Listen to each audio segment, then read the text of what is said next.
ഇന്ന് കണ്ടൻറ്റ് എന്ന വാക്കിനെ പറ്റിയാണ് പറയുന്നത്. കണ്ടൻറ്റ് എന്ന വാക്ക് നൗണായും വെർബായും ഉപയോഗിക്കുന്നുണ്ട്. നൗണായി, നാമമായി, നാമരൂപമായി ഉപയോഗിക്കുമ്പോൾ ഇതിന് പ്രൊനൗൺസിയേഷൻ കോണ്ടൻറ്റ് എന്നാണ്.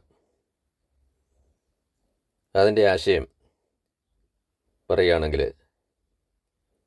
മെയിൻ പോയിൻറ്റ്സ്, സാരാംശം, ഉള്ളടക്കം എന്നെല്ലാം പറയാം. ഇനി ഇത് വെർബായിട്ട് ഉപയോഗിക്കുമ്പോൾ കണ്ടൻറ്റ് എന്ന് തന്നെ പറയാം. അതിൻ്റെ ആശയം ടു സാറ്റിസ്ഫൈ, തൃപ്തിപ്പെടുക എന്നൊക്കെ. ഇങ്ങനെ ഒരേ സ്പെല്ലിങ്ങും വ്യത്യസ്തങ്ങളായ പ്രൊനൗൺസിയേഷൻസും അർത്ഥങ്ങളുമുള്ള വാക്കുകളെ ഇംഗ്ലീഷിൽ ഹെട്രോണിംസ് എന്നാണ് വിളിക്കുന്നത്. ഇനി കണ്ടൻറ്റ് എന്നൊരു വാക്കുണ്ട്.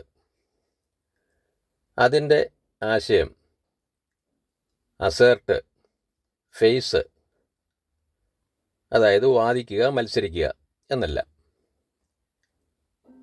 Please learn these words. ഇത്തരം വീഡിയോകൾ ഏതാനും ദിവസങ്ങളിൽ ഒരിക്കലാണ് പോസ്റ്റ് ചെയ്യുവാൻ സാധിക്കുന്നത്. ഓരോ വീഡിയോയും അതിലെ കാര്യങ്ങൾ അടുത്ത വീഡിയോയ്ക്ക് മുമ്പായിട്ടെങ്കിലും പഠിക്കുവാൻ താല്പര്യപ്പെടുന്നു. Please learn the words. Thank you.